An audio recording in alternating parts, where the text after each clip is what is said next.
नमस्कार दोस्तों, कैसे हो आप सब। मैं आशा करता हूँ आप सब अच्छे होंगे, मस्त होंगे, स्वस्थ होंगे। दोस्तों, आज मैं आपके लिए रीजनिंग में कथन निष्कर्ष का भाग 2 लेकर आया हूँ। मैं आपको कथन निष्कर्ष का भाग 1 पढ़ा चुका था। एक भाग में प्रश्न नंबर इस सीरीज के 10 तक करवा चुका। और दोस्तों, आज देखते हैं प्रश्न नंबर 11 इस सीरीज का ही क्या है। निम्नलिखित 3 कथनों पर विचार कीजिए। 3 कथन है दोस्तों, और इसके निष्कर्ष देखें, इन पे विचार करना है क्या है, कौन सा सही है, कौन सा गलत है। चलो आओ देखते हैं। इसने कहा दौड़ में केवल छात्र ही भाग ले सकते हैं। कथन है दोस्तों, दौड़ में केवल छात्र ही भाग ले सकते हैं। दूसरा, दौड़ में भाग लेने वाले में कुछ बालिकाएं हैं। तीसरा, दौड़ में भाग लेने वाले सभी बालिका प्रतिभागियों की प्रशिक्षण हेतु बुलाया गया है।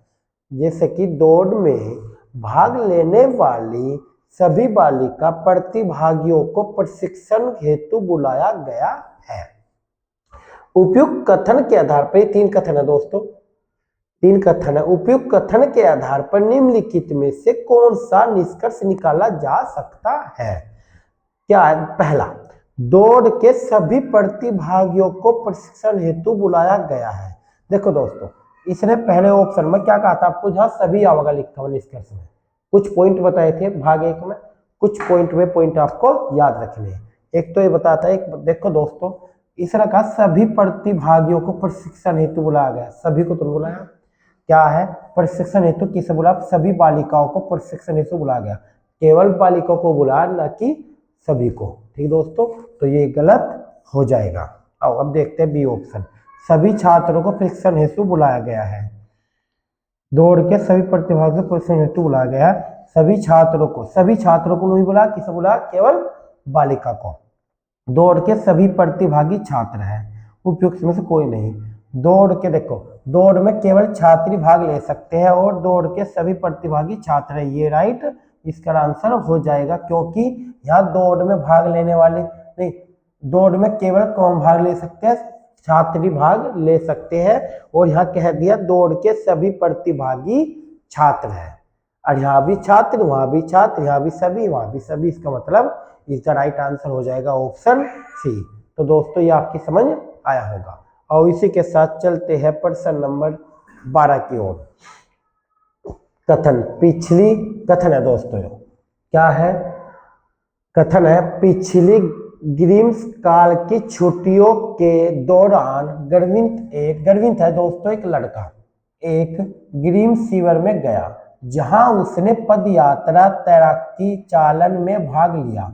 इस ग्रीष्म काल में उसने एक संगीत शिविर में जाने का मन बनाया, जहां वह गाने, नाचने और गिटार वादन सीखने की चाह रखता है। दोस्तों, वो किसने कहा, एक छुट्टियों में ग्रीष्मकालीन कथन है वो। हम देखो इस कथन निष्कर्ष में अपनी ओर से कुछ नहीं मिलाएंगे, जो कथन में लिखा हुआ है दोस्तों केवल वही बताएंगे। तो इसलिए इसने कहा गर्मियों की छुट्टी में कोई लड़का कहाँ गया है, एक शिविर में भाग लेने गया। उसने वहां पद यात्रा की, तैराकी की, चालन किया और भाग लिया। इस ग्रीष्म काल में उसने एक संगीत शिविर में जाने का मन बनाया, जहां उसने गाना, नाचने और गिटार सीखने की चाह रखता है। उपयुक्त सूचना के आधार पर नीचे दिए गए 4 निष्कर्ष निकाले गए हैं। इनमें से कौन सा उपयुक्त सूचना के तर्क संगत के रूप में अनुमानित होता है। चलो, गर्विंत के देखो ए ऑप्शन, गर्विंत के माता पिता चाहते हैं कि वह गिटार बजाए। देखो दोस्तों, कथन में उसका खुद का मन हुआ, माता पिता का नाम है कथन में, नहीं है दोस्तों। जब कथन में माता पिता का कोई नाम नहीं है तो इसका मतलब ऑप्शन ए रॉन्ग हो जाएगा। गर्विंत भारी गतिविधियों की अपेक्षा संगीत में ज्यादा पसंद करता है। देखो दोस्तों, बस ये तो कहा इनने, यहाँ तुलना होगी, और जहां तुलना होती है पसंद ज्यादा है कम, वहां क्या होता है, वो भी गलत होता है। ठीक है, इसने कहा गर्विंत भारी गतिविधियों की अपेक्षा संगीत ज्यादा पसंद करता है, तो इसका मतलब ये भी गलत हो जाएगा। और देखते हैं प्रश्न नंबर सी, गर्विंत हर ग्रीष्म काल में किसी न किसी प्रकार के शिविर में जाता है। गर्विंत गाना और नाचना पसंद करता है। देखो दोस्तों, गर्विंत हर ग्रीष्म काल के, यहाँ देखो, यहाँ लिखा हुआ कुछ ऐसा, एक ग्रीष्म काल शिविर में गया जहां कुछ ऐसा नहीं लिखा, पिछली गर्भित काल की छोटे में हर प्रत्येक नहीं लिखा हुआ, यहाँ हर कह दिया ना दोस्तों, और यहाँ हर कुछ ऐसा नहीं लिखा हुआ, तो ये भी गलत है। सिविल गर्भित गाना और नाचना पसंद करता है, उसने जाने का बनाया और जहाँ गाना नाचने और गिटार सीखने की चाह रखता है, बिल्कुल यहाँ चाह रखता है, पसंद करता है, इसका मतलब ऑप्शन हो जाएगा डी राइट आंसर। दोस्तों रेलवे ग्रुप डी में, रेलवे ग्रुप डी और एनटीपीसी में इतने बड़े बड़े ये दोस्तों की सर इतने बड़े पढ़ा रहे, इतने बड़े बड़े ही प्रश्न आते हैं दोस्तों 1 नंबर के, तो 1 नंबर के प्रश्न आते हैं ये कम से कम एनटीपीसी में 7-8 प्रश्न आते हैं, रेलवे ग्रुप डी में 14-15 प्रश्न आएंगे। कथन निष्कर्ष चाहिए 3-4 चैप्टर होते हैं कथन वाले, ठीक है दोस्तों। आओ अभी मैं पढ़ा रहा आपको केवल कथन निष्कर्ष। प्रश्न नंबर इसी सीरीज में चलते हैं 13। नीचे दिए गए प्रश्न में 2 कथन और 2 निष्कर्ष दिए गए हैं। मेहनत का कोई विकल्प नहीं है, इसका मीनिंग है केवल मेहनत ही है, मेहनत का कोई दूसरा रास्ता नहीं है। मेहनती लोग परिणाम के प्रति सदैव असावंतित रहते हैं, जो दूसरा है दोस्तों ये मतलब मेहनत का दूसरा कोई रास्ता नहीं है, कथन में कह दिया। दूसरा कथन क्या है, मेहनती लोग परिणाम के प्रति सदैव असावंतित रहते हैं। निष्कर्ष है पहला, परिणाम प्राप्त करने के लिए मेहनत के अतिरिक्त कोई शॉर्टकट नहीं है, यहाँ भी नहीं है, यहाँ भी नहीं है, बिल्कुल इसका राइट आंसर हो जाएगा ए। अब देखते हैं, मेहनत ही निश्चित सफलता का पथ है, परिणाम प्राप्त करने के लिए मेहनत के अतिरिक्त कोई अन्य शॉर्टकट नहीं है। मेहनत ही निश्चित सफलता का पथ है, मेहनत ही निश्चित सफलता का पथ है, ये भी राइट आंसर हो जाएगा। ऑप्शन दोनों सही हो जाएंगे, तो इसका आंसर हो जाएगा दोस्तों option C. Option C is the right answer. क्या कहा इसने,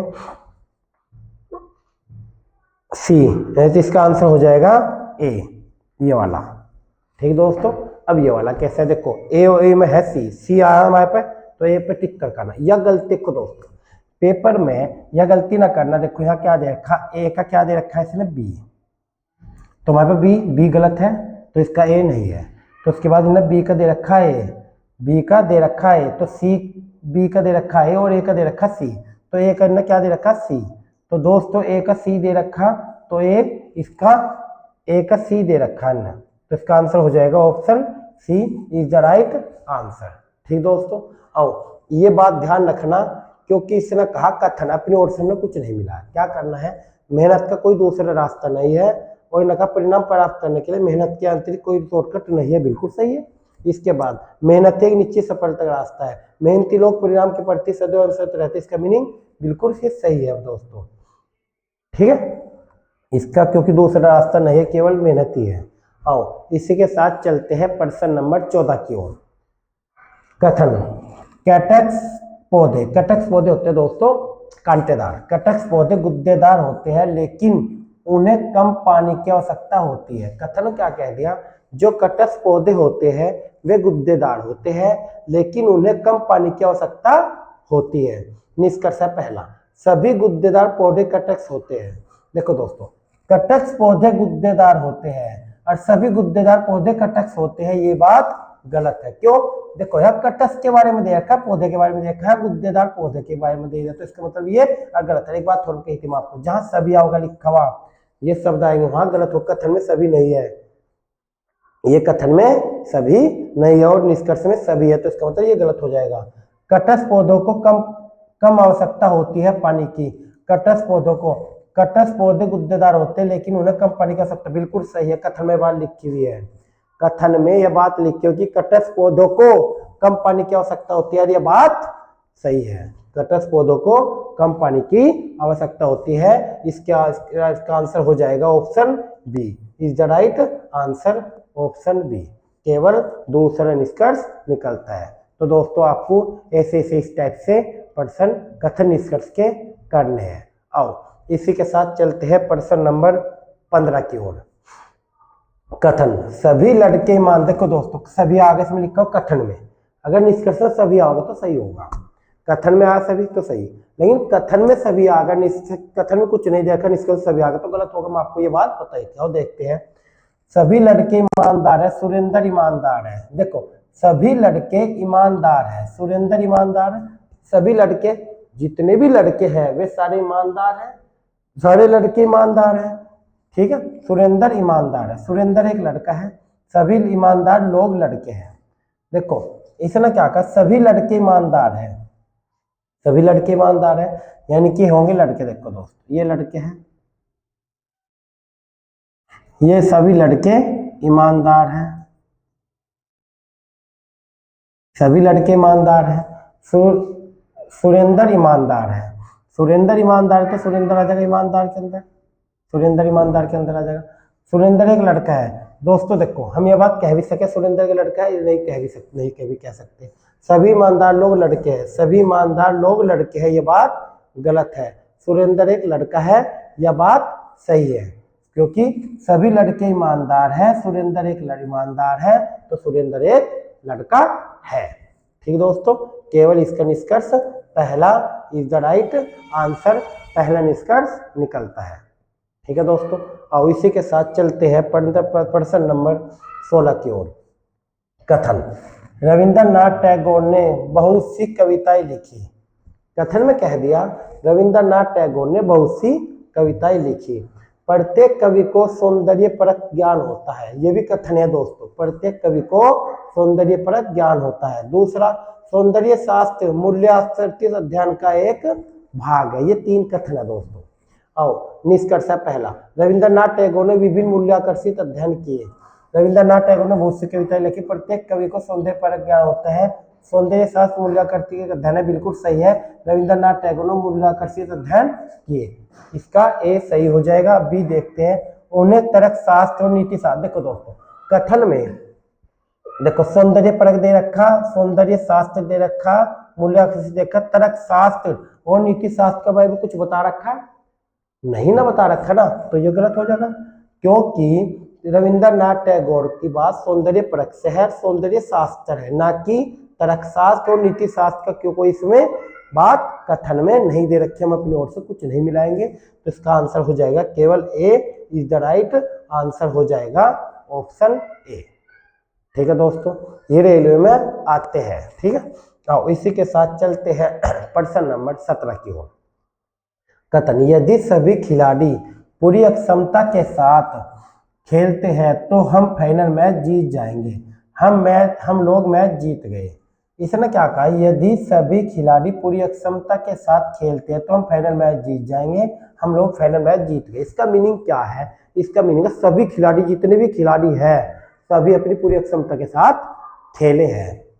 चलो, सभी खिलाड़ी ने पूरी अक्षमता के साथ मैच खेला है, बिल्कुल यह बात सही है। क्यों है, क्योंकि यह बात सभी, देखो यहाँ भी सभी है, और यहाँ भी खिलाड़ी है, यहाँ भी खिलाड़ी, यहाँ भी पूरी अक्षमता है, यहाँ भी पूरी अक्षमता है के साथ मैच खेला, जब भी तो मैच जीतते, जब भी मैच जीते हैं, तो इसका राइट आंसर। कुछ खिलाड़ी ने पूरी अक्षमता के साथ मैच नहीं खेला, यहाँ नहीं आएगा, कथन में नहीं है, यहाँ नहीं है, तो इसके लिए वो गलत हो जाएगा। A option is the right, इसका आंसर आ जाएगा ऑप्शन ए।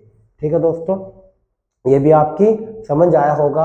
और इसी के साथ चलते हैं प्रश्न नंबर 18 की ओर।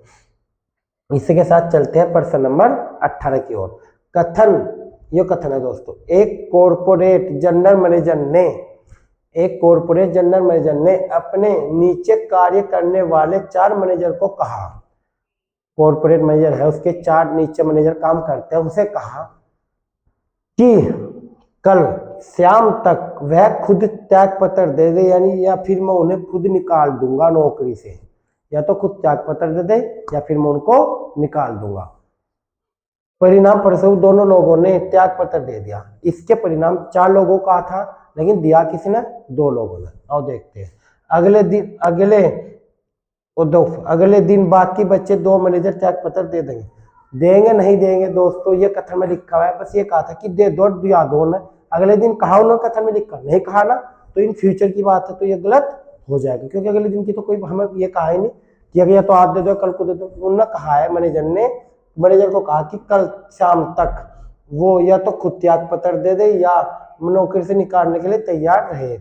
परिणाम परिस्वरूप 2 लोगों ने परिणाम उसका त्याग पत्र दे दिया। अब ये 2 लोग के बारे में नहीं दे रखा, जिन्होंने नहीं दिया उनके बारे में कुछ नहीं दे रखा कथन में, हम अब क्या पता है अगले दिन देंगे या नहीं देंगे, तो ये गलत हो जाएगा। जनरल मैनेजर उन्हें नौकरी से बख्शा कर दे, बिल्कुल सही कहा उन्होंने बात, यह बात राइट आंसर। क्यों, क्योंकि उसने कहा अगर क्या त्याग पत्र नहीं देंगे तो हम खुद बाहर निकाल देंगे, तो 2 न दिया, अब बाकी जो 2 नहीं दिया उन्हें तो बाहर निकाल देंगे। तो इसका राइट आंसर हो जाएगा option second, option C is the right answer. ठीक दोस्तों, ये आपकी समझ आया होगा। और इसी के साथ चलते हैं प्रश्न नंबर 19 की ओर। 19 में क्या कहा है इसने? कथन, हमारे राष्ट्र की बढ़ती हुई जनसंख्या बहुत से मौलिक संसाधनों को सीमित की ओर ले जा रही है। क्या कहा दोस्तों? हमारी राष्ट्र की, हमारे देश की जो जनसंख्या है वो जो बढ़ने के कारण जो उनके मौलिक संसाधन है उनको सीमित मतलब कमजोर बना रही है। मौलिक संसाधनों की सीमित की ओर ले जाएगी, कम बना रही है। अब है निष्कर्ष, हमारे राष्ट्र की जनसंख्या को नियंत्रण किया जा सकता है। राष्ट्र अपने नागरिकों को, ये बाद में देखेंगे दोस्तों, पहले यहाँ देखो, राष्ट्र अपने नागरिकों को एक शालीन जीवन निवारण नहीं प्रदान कर पाएगा। दोस्तों यहाँ नहीं है और वहाँ कुछ ऐसी बात नहीं दे रखी, तो ये तो हो गया गलत। क्यों? क्योंकि नेगेटिव है। ये हो जाएगा राइट, सही, बिल्कुल सही है। क्यों? अगर हमारे राष्ट्र की बढ़ती हुई जनसंख्या मौलिक अधिकारों को सीमित की ओर ले जा रही है तो इसका मीनिंग क्या है? हम अगर जनसंख्या को कंट्रोल कर ले तो बचा सकते हैं सीमित को। तो इसका राइट आंसर हो जाएगा option A. Option A is right answer. बताओ दोस्तों, समझ में आया नहीं आपकी? कमेंट करके बताना। ठीक, ये इसमें हर बच्चे गलती करते हैं, इसमें हर बच्चे गलती करते हैं। थोड़ा बस ध्यान से देखना, बस ये करना जो कथन में होगा लिखा हुआ हम उसके अकॉर्डिंग ही चलेंगे, अपने अकॉर्डिंग या अपनी ओर से हम कुछ नहीं मिलाएंगे। बस इस बात का ध्यान रखना। और इसी के साथ चलते हैं प्रश्न नंबर 20 की ओर। कथन, राज्य सरकार सैद्धांतिक रूप से इस बात पर सहमत है कि ग्रामीण और शहरी क्षेत्रों में प्राथमिक विद्यालय में अधिक संख्या में शिक्षकों की नियुक्ति की जानी चाहिए। मतलब क्या कहा? सरकार सैद्धांतिक मतलब संवैधानिक के मतलब रूप से यह बात में सहमत है कि ग्रामीण और शहरी क्षेत्रों में प्राथमिक विद्यालय में अधिक संख्या में शिक्षकों की नियुक्ति की जानी चाहिए, जिससे शिक्षक छात्र अनुपात कम हो सके। जो शिक्षक और छात्र का अनुपात है वो कम हो जाए, इसीलिए ग्रामीण और शहरी क्षेत्र में इनकी नियुक्ति की जानी चाहिए। और देखते हैं निष्कर्ष पहला, छात्र शिक्षक अनुपात शहरी क्षेत्र में ग्रामीण क्षेत्र की अपेक्षा उच्च है। दोस्तों ये कहा है कि ग्रामीण और शहरी दोनों क्षेत्र में प्राथमिक विद्यालय की अधिक संख्या में शिक्षक, दोनों की बात करी। और यहाँ क्या कह दिया? यहाँ शहरी क्षेत्र और ग्रामीण क्षेत्र की क्या कर दी? अपेक्षा तुलना कर दी। और जहाँ तुलना होगी, मैं आपको ये बात भाग 1 में बताया था, वो हमेशा गलत होगा। ये बात ध्यान रखना। तुलना कर रखी यहाँ, कहा किसकी? ग्रामीण क्षेत्र की और शहरी क्षेत्र की। यह आपको कहा था जहाँ तुलना होगी वहाँ क्या होगा? बिल्कुल गलत हो जाएगा। आओ इसी के साथ चलते हैं, छात्र शिक्षक अनुपात ग्रामीण क्षेत्र में शहरी क्षेत्र की अपेक्षा अधिक है। यहाँ भी दोस्तों अधिक और कम है, तुलना ही है, अधिक हो कम हो तुलना ही है, तो ये भी गलत हो जाएगा। तो इसका आंसर हो जाएगा या तो निष्कर्ष पहला, नहीं ना तो निष्कर्ष पहला ना ही निष्कर्ष दूसरा निकलता है। ठीक है दोस्तों, ना निष्कर्ष पहला ना ही निष्कर्ष दूसरा निकलता है, और इसका राइट आंसर हो जाएगा ऑप्शन डी। ये दोस्तों आपकी समझ आया होगा। और इसी के साथ चलते हैं प्रश्न नंबर 21 की ओर। कथन है, एक दिवसीय क्रिकेट के बारे में यह सत्य है कि कितनी तेजी से रन बनाए जाते हैं। एक दिवसीय क्रिकेट है, इसके बाद यह सत्य है कि कितनी तेजी से रन बनाए जाते हैं और कितने संयम और जोश के साथ गेंद फेंकी जाती है, और अच्छी तरह से खेला जाए तो विपक्ष के हाथ पैरों को फुलाया जा सकता है। अब दोस्तों देखते हैं क्या सचिन ने भारत के लिए 2011 में जब क्रिकेट विश्व कप जीता था, यह तो एक सत्य बात है, सचिन ने बिल्कुल 2011 में वर्ल्ड कप जीता है देश के लिए, सचिन भी था 2011 भी था, ठीक है। तो उसके पास युवक सभी गुण मौजूद थे, उसके पास सभी गुण मौजूद थे। इसका मीनिंग क्या? सभी गुण कौन से? ये क्या संयम और जोश के साथ गेंद फेंकी है, और अच्छी तरह से खेला जाए तो विपक्षी के हाथ पैर फूल जा सकते हैं, कितनी तेजी से रन बनाए, तो इसका मतलब पहला राइट आंसर हो जाएगा। तुम सोचोगे सचिन और भारत के लिए, इसमें तो कुछ कथन में लिखा हुआ नहीं है। दोस्तों जो ऐतिहासिक घटनाएं होती हैं वे हमेशा सत्य होती है, तो सचिन था बिल्कुल, भारत के लिए बिल्कुल 2011 वर्ल्ड कप जीतते, बिल्कुल जीतते। तो सचिन जी ने क्या वर्ल्ड कप जिताया है, ये तो बात सत्य है, लेकिन उसके पास ये सभी गुण थे, ये भी बात सत्य है। क्यों? यह बात कह दी इनके पास सभी गुण है तो वे सही होगा, तो इसका राइट आंसर ये हो जाएगा। अन्य टीमों ने जिससे भी इसके टूर्नामेंट में भाग लिया था उससे गुण मौजूद नहीं थे, नहीं कह दिया, ये गलत हो जाएगा। तो ऑप्शन इसका राइट आंसर हो जाएगा ए, तो ऑप्शन हो जाएगा ए। ठीक है दोस्तों, option is the right answer हो जाएगा ए। आओ इसी के साथ चलते हैं प्रश्न नंबर 22 की ओर। कथन, आज के समय में दुनिया में कोई भी देश स्वावलंबी नहीं है, मतलब स्वावलंबी का मतलब आत्मनिर्भर नहीं है। आज के समय में कोई भी देश आत्मनिर्भर नहीं, यानी कि दूसरे देश पर डिपेंड है, इसका मीनिंग यह है दोस्तों। आओ, यह असंभव है कि एक देश अपनी जरूरतों की सभी वस्तुओं को उत्पादन स्वयं कर ले, बिल्कुल सही है। यह संभव है, यहाँ भी नहीं है, यहाँ भी असंभव का मतलब नहीं हो। यह संभव है कि एक देश निगेटिव है तो कथन निगेटिव है, निष्कर्ष निगेटिव है तो सही होगा, तो यह बात सही है। देश के लोग सुस्त हो गए, यह बात गलत है, तो इसका ये ऑप्शन हो जाएगा is the right answer A option. आओ इसी के साथ चलते हैं प्रश्न नंबर 23 की ओर। निम्नलिखित जानकारी को ध्यान से पढ़कर नीचे दिए गए प्रश्नों का उत्तर दीजिए। अपने कारोबारों को मुश्किल स्थिति से बाहर निकालने के लिए छोटे ब्रांड स्थानीय किनारे स्टोर से हटकर बिग स्टोर जैसे सुपरमार्केट के साथ गठबंधन कर रहे हैं। दी गई जानकारी से निम्नलिखित में से किसका अनुमान लगाया जा सकता है? दोस्तों कुछ यह जानकारी है, क्या है, जो क्या कहा है इसने, अपने कारोबार को मुश्किल स्थिति से बाहर निकालने के लिए जो छोटे ब्रांड है स्थानीय किराने स्टोर से हटकर बिग स्टोर, बिग बाजार जैसे सुपर बाजारों के साथ गठबंधन कर रहे हैं। दी गई जानकारी के अनुसार निम्नलिखित में किसका अनुमान लगाया जा सकता है? अनुमान वह है जिसे प्रत्यक्ष कहा नहीं गया हो पर जिसके दिए गए तथ्यों के अनुमान दो लगाया जाता है। इसका मीनिंग देखो, निकट भविष्य में स्थानीय किराना स्टोर में बहुत छोटे माल ऊपर नहीं। देखो दोस्तों, माल का तो कोई नाम ही नहीं दिया, माल का कोई नाम नहीं दिया, और यहाँ माल का कह दिया कि छोटे माल कम है ज्यादा है, तो इसका राइट ये तो ये ऑप्शन गलत हो जाएगा। और इसी के साथ बी ऑप्शन देखते हैं। सुपर बाजार सेटअप में छोटे बाजारों के प्रतिभागिता नहीं कर सकते, इसमें नहीं आएगा, बिल्कुल गलत है, निगेटिव है दोस्तों। निगेटिव क्या कहा था मैं, बिल्कुल इसका गलत था। अब देखते हैं प्रश्न number C, option number C. छोटे ब्रांड में यह समझ है कि सुपर बाजार में छोटे किराया स्टोर से अधिक बिक्री होगी, बिल्कुल सही बात है। क्यों है? देखो दोस्तों, छोटे ब्रांड का मतलब है छोटे जब बड़ी मार्केट में जा रहे तो ये समझ के तो जा रहे हैं वहां बिक्री अच्छी होगी, ये समझ के जा रही बात है कि छोटे ब्रांड में यह समझ है कि सुपर बाजार में छोटे किराया स्टोर से अधिक बिक्री होगी, इसलिए तो छोटा बाजार चढ़कर बड़े बाजार में जा रहे, तो इसका राइट आंसर हो जाएगा ऑप्शन सी। छोटे ब्रांड की तुलना कर दी, जहां तुलना कर दी वो तो गलत होगा दोस्तों, जहां तुलना कर दी वो गलत होगा। ग्रुप डी में रेलवे में कम से कम आपको बार बार बता रहे कि 15-16% आएंगे, यही कथन निष्कर्ष वाले। अरे बच्चे इस वक्त कभी भी सही नहीं करते, बस आपको थोड़ा ध्यान से देना, जो कथन है उसके अकॉर्डिंग चलना हमें, तो इसका आंसर हो जाएगा ऑप्शन सी। देखो कितना बड़ा प्रश्न है दोस्तों, ठीक है। और इसी के साथ चलते हैं प्रश्न नंबर 24 की ओर। 24 में कुछ इसी टाइप का प्रश्न है, 24 भी कुछ इसी टाइप का प्रश्न है, और देखते हैं। राज्य के दूर दराज के एक ग्रामीण हिस्से में हाल ही में ग्रामवासियों ने कुछ यात्रियों की बुरी तरह से पिटाई कर दी, क्योंकि ग्रामीणों को यात्रियों की गतिविधियों पर संदेह लगी थी, मतलब उनकी गतिविधियों पर कुछ शक था, इसलिए उन्होंने पिटाई कर दी। दोषियों को पकड़ने के लिए जिला अधिकारी ने पुलिस टीम भेजी है, दोषियों को पकड़ने के लिए जिला अधिकारी ने पुलिस टीम भेजी है। उपयुक्त कथन से निम्नलिखित में से क्या अनुमान लगाया जा सकता है?